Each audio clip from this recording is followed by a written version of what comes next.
സുഹൃത്തുക്കളെ, ഞാനിന്ന് വന്നത് നമ്മൾ മുമ്പ് പറഞ്ഞിട്ടുണ്ട്, പല വീഡിയോയിലും മുമ്പ് വന്നിട്ടുണ്ടായിരുന്നു. അനധികൃതമായിട്ടുള്ള നിർമ്മാണം അത് മറച്ചുവെച്ച് വാടകയ്ക്ക് നൽകിയത് വഴി അവിടെ ലക്ഷക്കണക്കിന് രൂപ ചെലവാക്കപ്പെടേണ്ടി വരികയും ശേഷം ഇത് അനധികൃതമാണെന്ന് മനസ്സിലാക്കിയപ്പോൾ സ്വാഭാവികമായിട്ട് അവിടുന്ന് പ്രവർത്തിക്കാൻ പറ്റാത്ത രീതിയിലുള്ള ഒരു അവസ്ഥ വരികയും ശേഷം ഇതുമായി ബന്ധപ്പെട്ട് വഞ്ചന കേസ് ഫയൽ ചെയ്യുന്നതായപ്പോൾ പിന്നെ സ്വാഭാവികമായിട്ടും ഇയാള് പ്രശ്നങ്ങൾ മനഃപൂർവ്വം ഉണ്ടാക്കിയിട്ട് നിസ്സാര കാര്യങ്ങളൊക്കെ പറഞ്ഞിട്ട് ഓരോ പ്രശ്നങ്ങൾ ഉണ്ടാക്കിയിട്ട് പ്രവർത്തിക്കാൻ പോലും സാധിക്കാത്ത രീതിയിലുള്ള അവസ്ഥ വരുത്തുകയും സ്വാഭാവികമായിട്ട് ഇതിലൊക്കെ പ്രൊവോക്കേഷൻ ആയിട്ട് ഇയാള് പിന്നെ ശേഷം സാധനങ്ങൾ എടുത്തുകൊണ്ടുപോകാൻ ശ്രമിച്ചപ്പോൾ നമ്മൾ ആക്രമിച്ചതുമായി ബന്ധപ്പെട്ട് 650/2024 FIR കാര്യങ്ങളൊക്കെ വിശദമായിട്ട് പറഞ്ഞിട്ടുണ്ട്. ശേഷം ഇവന്മാർ പറഞ്ഞ പോലെ തന്നെ നമ്മൾ കുറെ ശ്രമങ്ങൾ നടത്തിയിട്ട് സമ്മതിക്കൂല എന്നുള്ള രീതിയിലായപ്പോൾ പ്രവർത്തിക്കാനും സമ്മതിക്കൂല, സാധനങ്ങൾ എടുത്തുകൊണ്ടുപോകാനും സമ്മതിക്കൂല. ഇങ്ങനെ ഒരു അവസ്ഥ വന്നു. അത് പ്രകാരം ഞാൻ എന്തായി, സ്വാഭാവികമായിട്ട് ജീവിക്കണ്ടേ, നമുക്ക് വേറെ മാർഗ്ഗമില്ലല്ലോ, ഇത് മുന്നോട്ട് കൊണ്ടുപോകണ്ടേ. അപ്പൊ ഇതിന്റെ പിന്നാലെ തൂങ്ങിയിട്ട് 395 ദിവസത്തിന് ശേഷമാണ് എന്റെ സാധനങ്ങൾ എനിക്ക് വിട്ടുകിട്ടാനുള്ള ഓർഡറും കാര്യങ്ങളും അതുമായി ബന്ധപ്പെട്ട് ബഹുമാനപ്പെട്ട സബ് ഡിവിഷണൽ മജിസ്ട്രേറ്റിന്റെ ഉത്തരവോടെ പോലീസും അതുപോലെ തന്നെ പിന്നെ തഹസിൽദാർ അടക്കമുള്ള പിന്നെ ഫോഴ്സ് വന്നിട്ട് സാധനങ്ങൾ വിട്ടുകിട്ടുന്ന ഒരു അവസ്ഥ ഉണ്ടാവേണ്ടി വന്നു. ഇതിൽ മെയിനായിട്ട് ഒരു കാര്യം മുമ്പേ പറഞ്ഞിട്ടുണ്ട്. ഇതിൽ പ്രതികളായിട്ടുള്ള വ്യക്തികളിൽ ചിലര്, ഒന്ന് എന്നെ ആക്രമിച്ച കേസിലെ പ്രതി CPMന്റെ ബ്രാഞ്ച് സെക്രട്ടറിയും ഒരു പ്രതി ലോക്കൽ സെക്രട്ടറിയാണ്. അപ്പൊ ഇവരെ പ്രൊട്ടക്ട് ചെയ്യാനും വേണ്ടിയിട്ട് പോലീസ് നിരന്തരം ശ്രമിച്ചതിന്റെ ഭാഗമായിട്ടാണ് എന്റെ ഉപജീവനമാർഗ്ഗം എത്രത്തോളം കാലം നീണ്ടുപോകേണ്ട ഒരു അവസ്ഥ വന്നത്. ഈ പോലീസ് ഇവർക്ക് സംരക്ഷണം നൽകി. പോലീസ് എന്ന് പറഞ്ഞാൽ പോലീസുകാരൻ അത്രേ പറയുന്നുള്ളൂ, പോലീസ് എന്ന് പറയാൻ പറ്റില്ല. പോലീസിലൊക്കെ എത്രയോ നല്ല ഡീസന്റ് മനുഷ്യന്മാരുണ്ട്, അതും നമ്മൾ മനസ്സിലാക്കണം. ഒരു പോലീസുകാരൻ അയാൾക്കെതിരായിട്ട് മാത്രമല്ല, അയാൾ സ്വാഭാവികമായിട്ട് ഇമാതിരി തമ്മാടിത്തരങ്ങൾക്ക് കൂട്ടിക്കേണ്ട ഒരു അവസ്ഥ വന്നപ്പോൾ സ്വാഭാവികമായിട്ട് നമുക്ക് മറ്റുള്ള പോലീസുകാരും അതിൽ പ്രതി ചേർത്ത് കൊടുക്കേണ്ടി വന്നു. അങ്ങനെ പറയേണ്ട ഒരു കാര്യം, അവർക്ക് ഇയാൾ പറയുന്നത് വിശ്വസിച്ചുകൊണ്ടാവാം, അല്ലെങ്കിൽ എന്ത് കാരണം കൊണ്ടാവാന്ന് അറിയില്ല. ഇവർക്ക് സ്വാഭാവികമായിട്ടും അവരെ നമ്മളെ വൂണ്ട് സർട്ടിഫിക്കറ്റ്, ട്രീറ്റ്മെന്റ് സർട്ടിഫിക്കറ്റ് ഒക്കെ മറച്ചു വെക്കുന്ന ഒരു അവസ്ഥ. അതുപോലെ തന്നെ പിന്നെ FIR ഇട്ടിട്ടും മാന്യമായിട്ട് ഒരു സ്ഥിര റാങ്കിലുള്ള ഉദ്യോഗസ്ഥൻ അന്വേഷണ ചുമതല കൈമാറിയിട്ടും ശേഷം ദിവസങ്ങളോളം മാസ്റ്റർ തയ്യാറാക്കാനോ മറ്റോ തയ്യാറാവാതെ ഉദ്യോഗസ്ഥരെന്നുള്ള രീതിയിലാവുമ്പോൾ ആ രീതിയിലൊക്കെ പോകണ്ടേ. കാരണം എന്താ വെച്ചാൽ മാസ്റ്റർ തയ്യാറാക്കാനൊക്കെ സമയം വൈകിക്കുക, അതുപോലെ ആദ്യം നമ്മളെ കൂട്ടാതെ പോയിട്ട് മാസ്റ്റർ തയ്യാറാക്കുക, അങ്ങനെ ചെയ്യാൻ പാടില്ല. നിയമവിരുദ്ധമായിട്ടുള്ള കാര്യങ്ങളാണ് ഇതൊക്കെ ചെയ്യുകയും. ഇതിനൊക്കെ എന്താണ് കാര്യങ്ങൾ നമുക്കറിയില്ല. ശേഷം നമ്മൾ സ്വാഭാവികമായിട്ടും വീണ്ടും നീണ്ടു പോയി അവസാനം മുട്ടാത്ത വാതിലുകളില്ല. മുഖ്യമന്ത്രി, കേന്ദ്ര മനുഷ്യാവകാശ കമ്മീഷന്, കളക്ടർ, SP, അതുപോലെ DYSPക്ക് മൊഴി നൽകല് പലവട്ടം, ഇതൊക്കെ ഉണ്ടായിട്ടുള്ളതാണ്. അപ്പോ അവിടെയൊക്കെ ഈ രാഷ്ട്രീയ സ്വാധീനം കൊണ്ടാവാം, അങ്ങനെയാണ് ഇവന്മാർ പറയുന്നത്. നമ്മൾ നേരിൽ കണ്ടതല്ലല്ലോ, ഇവന്മാർ പറയുന്നത് കൂടെ ഞങ്ങൾക്ക് സംരക്ഷിക്കാൻ ആളുകളുണ്ട്, ആ ഒരു രീതിയിലാണ് ഇവന്മാർ പറഞ്ഞുകൊണ്ടിരിക്കുന്നത്. ശേഷം നമുക്ക് സാധനങ്ങളെല്ലാം വിട്ടുകിട്ടുന്ന ഒരു അവസ്ഥ ബഹുമാനപ്പെട്ട സബ് ഡിവിഷണൽ മജിസ്ട്രേറ്റിന്റെ ഉത്തരവോടെ ഇക്കഴിഞ്ഞ മാർച്ച് 4-ാം തീയതി തഹസിൽദാർ അടക്കമുള്ള പോലീസ് വന്നിട്ടാണ് വിട്ടുകിട്ടുന്നത്. അന്ന് ഞങ്ങൾക്ക് നെട്ടിലുണ്ടാവുന്ന ഒരു കാര്യം, അഥവാ മുൻപ് പ്രതികൾ ആരോപിച്ച പ്രകാരം, അഥവാ എന്നെ ആക്രമിച്ച കേസിലെ പ്രതികളായിട്ടുള്ള ഫഹദ്, റാഫി, സാജുദ്ദീൻ, വേറെ പ്രതികൾ അല്ലാതെ കണ്ടാലറിയാവുന്ന 15 ഉണ്ട്. അതിൽ സ്വാഭാവികമായിട്ടും ബാക്കി കുറച്ച് പേരുണ്ട്. ഇതിൽ കോയാമു, അതുപോലെ ഒരു തയ്യിൽ കുട്ടിയാസൻ, ബൊമ്മാരൊക്കെയാണ് ഈ കളവടക്കം നടത്തിയിട്ടുള്ളതെന്ന് ഞാൻ മനസ്സിലാക്കുന്നത്. കാരണം ബൊമ്മാരൊക്കെ അന്നേ വെല്ലുവിളിച്ചിട്ടുണ്ട്, ഞങ്ങൾക്ക് ആവശ്യമുള്ളൂ, ഞങ്ങൾക്ക് വന്ന കാര്യങ്ങളൊക്കെ ഞങ്ങൾ നേടിയിട്ടുണ്ട്. പിന്നെ ഫഹദിന്റെ വോയിസ് ഒക്കെ ഞാൻ മുമ്പ് വീഡിയോയിൽ ഇട്ടിട്ടുണ്ട്, അഥവാ ആക്രമിക്കും, അതുപോലെ തന്നെ പുറത്തേക്ക് വലിച്ചിടും, ഞങ്ങൾക്ക് ആവശ്യമുള്ള ഞങ്ങൾ കൊണ്ടുപോകുന്നുണ്ട് എന്നൊക്കെ എന്നുള്ള രീതിയിലൊക്കെ വിട്ടിട്ടുണ്ട്. അപ്പൊ എന്ത് തന്നെയായാലും നമുക്ക് സാധനങ്ങൾ വിട്ടുകിട്ടാൻ തുറന്നപ്പോഴാണ് നമ്മൾ സത്യാവസ്ഥ മനസ്സിലാക്കുന്നത്. ഇവന്മാർ പറഞ്ഞത് സത്യമായിരുന്നു. ടോട്ടൽ എല്ലാ സാധനങ്ങളും കൊണ്ടുപോയതിനു ശേഷം 14 ലക്ഷത്തി സംതിങ് രൂപയുടെ സാധനങ്ങളാണ് മിസ്സിംഗ്, അഥവാ ഇവന്മാർ കടത്തിക്കൊണ്ടുപോയിട്ടുള്ളത്. ഓക്കെ, ഇത് ബന്ധപ്പെട്ട് ഞാൻ കോട്ടക്കൽ സ്റ്റേഷനിൽ SHO മുമ്പാകെ പരാതിപ്പെട്ടിരുന്നതാണ്. സ്വാഭാവികമായിട്ടും FIR രജിസ്റ്റർ ചെയ്യാന്നുള്ള രീതിയിൽ പറഞ്ഞിരുന്നതാണ്. ശേഷം പിന്നെ സ്വാഭാവികമായിട്ടും ഇതിന്റെ യഥാർത്ഥ വസ്തുക്കളും കാര്യങ്ങളും ഞാൻ പിന്നെ സബ് കളക്ടറെ കണ്ട് ബോധ്യപ്പെട്ട് പറഞ്ഞിട്ടുണ്ടായിരുന്നു. ഇതിന് നീണ്ടു പോകുന്നുണ്ട്. മുമ്പും ഇതുപോലെ പ്രതികൾക്ക് സംരക്ഷണം ആവുന്ന രീതിയിൽ അഥവാ പോലീസ് പ്രവർത്തിച്ചു, അഥവാ മുമ്പുള്ള സ്ഥിതിയിൽ, അഥവാ 650/2024 നമ്മൾ ആക്രമിച്ച കേസിൽ നമ്മളൊക്കെതിരായിട്ട് ഒരു പെണ്ണ് കേസ് ഇട്ട് കൊടുക്കാനും അതിനുള്ള സാഹചര്യങ്ങളൊക്കെ ഉണ്ടാവുന്ന ഒരു അവസ്ഥ വന്നു. അന്ന് 56 ദിവസത്തോളം, അഥവാ FIR രജിസ്റ്റർ ചെയ്തിട്ട് 56 ദിവസത്തിന് ശേഷമാണ് കേരള ഹൈക്കോടതിയിൽ നിന്ന് അവർക്ക് ജാമ്യം കിട്ടുന്നത്. അതുവരെ പോലീസ് ഇവരെ അറസ്റ്റ് ചെയ്യാനോ ഒന്നും തയ്യാറായിട്ടില്ല. നിലവിലും അതേ സ്ഥിതി തുടർന്ന് പോകുന്നുണ്ടോ എന്നുള്ള സംശയം കൊണ്ട് ഞാൻ സ്വാഭാവികമായിട്ടും അറിയിക്കേണ്ടവരെ അറിയിക്കും, സ്വാഭാവികമാണല്ലോ. പക്ഷെ പുതിയ SHOയിൽ വിശ്വാസമുണ്ട്. കാര്യം എന്താ വെച്ചിട്ടുണ്ടെങ്കിൽ അദ്ദേഹം മാന്യമായിട്ടാണ് നമ്മളോട് ബിഹേവ് ചെയ്യുന്നത്. അതിലൊന്നൊരു പിന്നെ തെറ്റിദ്ധാരണ എനിക്കില്ല. ഇതുവരെ അദ്ദേഹത്തെ പരാതി പറയേണ്ട ആവശ്യമില്ല. എന്തുകൊണ്ടാണെന്നറിയില്ല, സമ്മർദ്ദങ്ങളുടെ ഫലമാണോ എന്താണെന്നറിയില്ല, മുൻപേ ഇതിൽ വഞ്ചന കേസോ കാര്യങ്ങളോ ഇടാവുന്ന കാര്യത്തിൽ ഇട്ടിട്ടില്ല, ചീറ്റിംഗ് അടക്കമുള്ള കാര്യങ്ങൾ. പക്ഷെ ആ വിശ്വാസം കൊണ്ട് ഇന്നും അദ്ദേഹത്തെ ഞാൻ പോയി കണ്ടിട്ടുണ്ടായിരുന്നു. ചെയ്യാന്ന് പറഞ്ഞിട്ടുണ്ട്. ബാക്കി കാര്യങ്ങൾ DYSP കാര്യങ്ങളൊക്കെ അന്വേഷിക്കണം കാര്യങ്ങൾ എന്നുള്ള രീതിയിൽ പറഞ്ഞിട്ടുണ്ട്. പക്ഷെ ഇതിൽ ഒരു കാര്യം കൂടെ പറയാനുള്ളത്, മുമ്പ് രക്ഷപ്പെട്ട പോലെ തന്നെ ഇതിൽ ഫഹദ് എന്ന് പറയുന്ന റമദാൻ ആയതുകൊണ്ട് പറയാൻ വയ്യ, അവന് കഴിഞ്ഞ ആഴ്ച മുങ്ങിയിട്ടുണ്ട്. കളവടക്കം നടത്തി 10-14 ലക്ഷം രൂപയുടെ കളവടക്കം നടത്തിയിട്ട് ഈ രീതിയിൽ. മാത്രമല്ല ഇതിന് ഒരു കാര്യം കൂടെ പോലീസ് കണ്ട് ബോധ്യപ്പെട്ടത്, ഇവന്മാരെന്നെ കോടതിയിൽ, തിരൂർ മുനിസിപ്പൽ കോടതിയിൽ OS ആയിട്ട് ഫയൽ ചെയ്യുന്നത് സാധനങ്ങൾ നമ്മൾ എടുത്തുകൊണ്ട് പോകണില്ല. എന്നിട്ട് എടുത്തുകൊണ്ട് പോകാൻ ശ്രമിച്ചപ്പോൾ അതിനും 5 മാസം മുമ്പ് എന്നെ ആക്രമിച്ച കേസ് നിലവിലുള്ളതാണ്. ആരാണ് എടുത്തുകൊണ്ട് പോകാൻ സമ്മതിക്കാത്തത്? ഇത് പെടുന്നായപ്പോൾ മുനിസിപ്പൽ കോടതിയിൽ ഒരു OS ഫയൽ ചെയ്തേക്കുക. ആ OS പ്രതിപാദിക്കുന്ന നമ്മൾ സാധനങ്ങളൊന്നും എടുത്തുകൊണ്ട് പോകാൻ ശ്രമിക്കുന്നില്ല, ഞാൻ എടുത്തുകൊണ്ട് പോകില്ല, വാടക കൊടുക്കുന്നില്ല. അനധികൃതമായിട്ടുള്ള ഒരു നിർമ്മാണം, ആ നിർമ്മാണത്തിന് വാടക ആവശ്യപ്പെടാനോ വാടക നൽകാനോ ബാധ്യതയില്ല.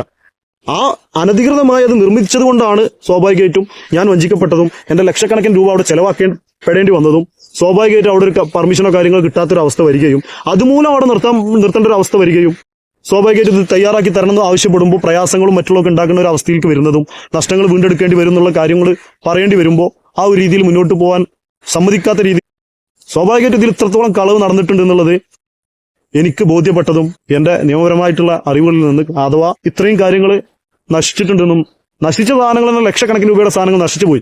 395 ദിവസം എന്ന് പറഞ്ഞ ചെറിയ സമയമല്ല. ശേഷം വിട്ടുകിട്ടിയിട്ട് ഇത്രയും സാധനം നഷ്ടപ്പെട്ടും പോയി. ഇപ്പൊ നിങ്ങൾ മനസ്സിലാക്കേണ്ടത്, മുമ്പ് ഇവന്മാരെ പ്രൊട്ടക്ട് ചെയ്യാനും വേണ്ടിയിട്ട് മരവ്യവസായത്തിന് തടസ്സം നിൽക്കുന്നത് വ്യാജം എന്ന് പറഞ്ഞൊരു ഏരിയ സെക്രട്ടറി ഉണ്ടായിരുന്നു പത്രത്തിൽ കൊടുത്തത്. ആ ഏരിയ സെക്രട്ടറി അന്നേ ഞാൻ മരവ്യവസായമായിരുന്നു നടത്തിയിരുന്നതെന്നാണ് ഇദ്ദേഹത്തിന്റെ ചിന്തയിൽ. എന്താണ് ഞാൻ നടത്തിയിരുന്നത് പോലും അറിയാതെ പത്രത്തിലൊക്കെ വന്നിട്ട് ഞാൻ CPM ശകാരിച്ചു എന്നുള്ള രീതിയിലാണ്. ഞാൻ CPM എവിടെയും കുറ്റം പറഞ്ഞില്ല. ഇയാൾ ബ്രാഞ്ച് സെക്രട്ടറി ആണെന്നുള്ളത് പറഞ്ഞു. അത് ഇയാളാണ് എന്റെ അടുത്ത് പറയുന്നത്. ആര്? ഫഹദ്. ഞാൻ ബ്രാഞ്ച് സെക്രട്ടറിയാണ്, നിന്റെ ഞാൻ പറയുന്നതിനപ്പുറം സ്റ്റേഷനിൽ നിന്ന് ഒരു കാര്യങ്ങൾ വരൂല എന്നുള്ള രീതിയിൽ വെല്ലുവിളിച്ച ഇയാളാണ്, ഞാനല്ല. അപ്പൊ ഇമാതിരി തെമ്മാടികളൊക്കെ സംരക്ഷിക്കേണ്ട പണിയാണോ CPM-നുള്ളതെന്ന് CPM ആണ് പറയേണ്ടത്, അല്ലെങ്കിൽ ഏരിയ സെക്രട്ടറിയാണ് പറയേണ്ടത്. ഇത്രത്തോളം സാധനങ്ങൾ കളവ് പോയി എന്ന് എനിക്കെങ്ങനെ വെറുതെ പറയാൻ പറ്റുമോ? തെളിവുകളൊന്നും ഇല്ലാതെ പറയാൻ പറ്റുമോ? ഇവർക്ക് അതിനുള്ള സമയം കിട്ടി, സാഹചര്യം ഉണ്ടാക്കി കൊടുത്തു. പോലീസ് അടക്കമുള്ള ആളുകൾ 395 ദിവസം ഇവർക്ക് അതിനുള്ള സാഹചര്യം ഉണ്ടാക്കി കൊടുത്തു. അതാരുണ്ടാക്കി കൊടുത്തു? എന്തുകൊണ്ട് മഹസർ തയ്യാറാക്കുന്ന സമയം അതിക്രമിച്ച് അകത്ത് കടന്നിട്ടുണ്ടെന്ന് പറഞ്ഞിട്ടും കഴിഞ്ഞ വർഷം ഫെബ്രുവരി 22-ാം തീയതി അകത്ത് പൊന്മാർ അതിക്രമിച്ച് കടന്നിട്ടുണ്ടെന്ന് ഫെബ്രുവരിയിലും മാർച്ചിലും സ്റ്റേഷൻ കൊടുക്കുന്ന എല്ലാ പരാതികളിലും മെൻഷൻ ചെയ്തിട്ടും മഹസർ തയ്യാറാക്കുന്ന സമയം പോലീസ് അകത്ത് കയറിയ അത് പരിശോധിച്ചില്ല. സാധനങ്ങൾ ഉണ്ടോന്നോ, നിലവിൽ സാധനങ്ങൾ എന്തെല്ലാം നഷ്ടപ്പെട്ടിട്ടുണ്ടെന്നോ വെരിഫൈ ചെയ്തില്ല. അപ്പോഴും എന്റെ അധികാര പരിധിയിലും എന്റെ അവകാശത്തിലുള്ള ബിൽഡിംഗ് ആയിട്ട് അഥവാ റെന്റൽ ആക്ട് പ്രകാരം എനിക്ക് കൈകാര്യം ചെയ്യാവുന്ന ബിൽഡിംഗ് ആണത്. ആ സമയത്ത് അവിടെ അതിക്രമിച്ച് കയറിയ പ്രതികളെ CCTV അടക്കമുള്ള കാര്യങ്ങൾ ഓഫായിക്കൊണ്ടിരിക്കുന്ന നിരന്തരം പറഞ്ഞിട്ടൊന്നും അന്വേഷിക്കാൻ എന്തുകൊണ്ട് അന്ന് പോലീസ് തയ്യാറായില്ല? ആ പോലീസുകാർ ഇതിൽ കുറ്റവാളികളല്ലേ? 395 ദിവസം. നിങ്ങൾക്കറിയാം, ഒരു മനുഷ്യന് ഓട്ടോ ഡ്രൈവർ ആത്മഹത്യ ചെയ്ത് 4 ദിവസം വരുമാനം മുട്ടിയതിന്റെ പേരിലാണ്. ഇന്നും ഞാൻ കണ്ടു ഒരു പെർമനന്റ് ആയിട്ട് ഒരു അപ്പോയിന്റ്മെന്റ് കിട്ടാത്തതിന്റെ പേരിൽ ഒരു അധ്യാപിക ആത്മഹത്യ ചെയ്തു. നിങ്ങൾ ചിന്തിച്ചു നോക്കുക, സംരംഭകരെല്ലാം കോടീശ്വരന്മാരൊന്നല്ല, സാധാരണക്കാരാണ്. അന്നാന്നത്തെ കാര്യങ്ങൾ മുന്നോട്ട് കൊണ്ടുപോകാനും വേണ്ടിയിട്ട് ജീവിതമാർഗം ലക്ഷ്യമാക്കി പ്രവർത്തിക്കുന്ന മനുഷ്യന്മാരാണ് കൂടുതലും. അവർക്ക് നീതിപരമായിട്ടുള്ള രീതിയിൽ നിങ്ങൾ സംരംഭകത്വ പ്രവർത്തനങ്ങൾ നടത്തിയോണ്ടൊന്നും കാര്യമില്ല. വ്യവസായ വകുപ്പുണ്ട് നാട്ടില്, എന്തെങ്കിലും തരത്തിലൊരു ഇടപാടിന്റെ വീട്ടിൽ വന്നിട്ടുണ്ടായിരുന്നു, പിന്നീട് ഒരു ചലനം ഉണ്ടായില്ല.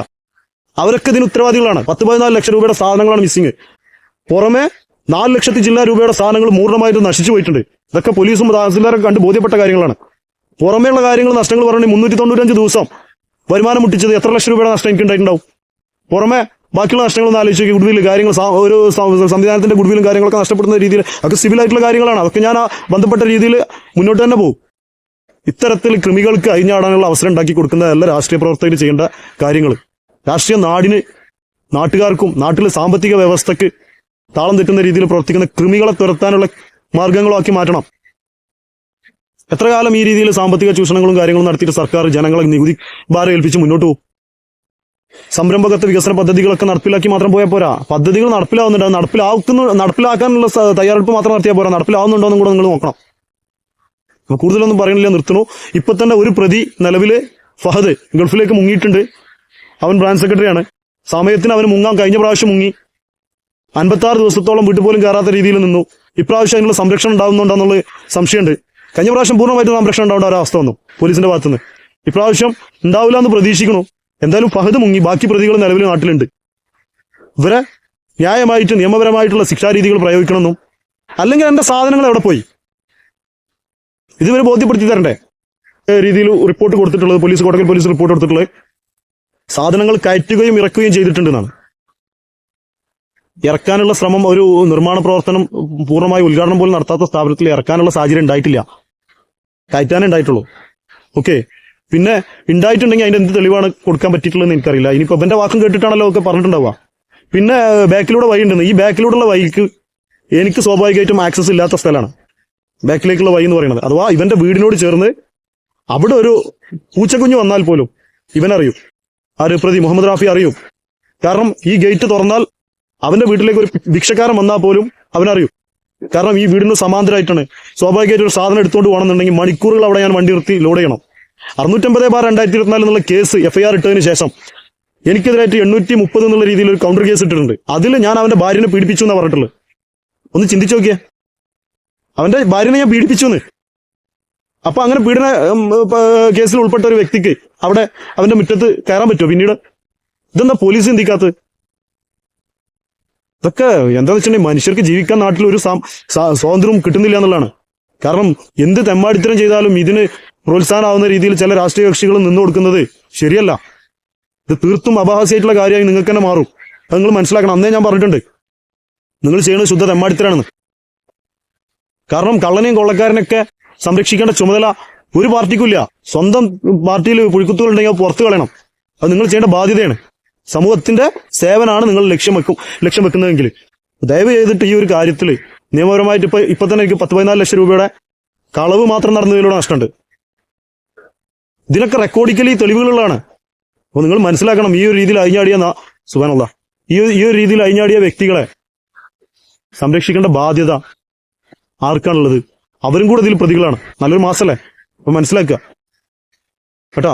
ഫഹദേ നീ എവിടെ മുങ്ങിയാലും ശരി, ഒരു കാലത്ത് നിന്നെ ഞാൻ നിയമത്തിന്റെ മുന്നിൽ കൊണ്ടുവരും. ഉറപ്പാണ്, ഒരു അംശം വേണ്ട. അത് സാജുദ്ദീൻ ആയിക്കോട്ടെ, റാഫി ആയിക്കോട്ടെ.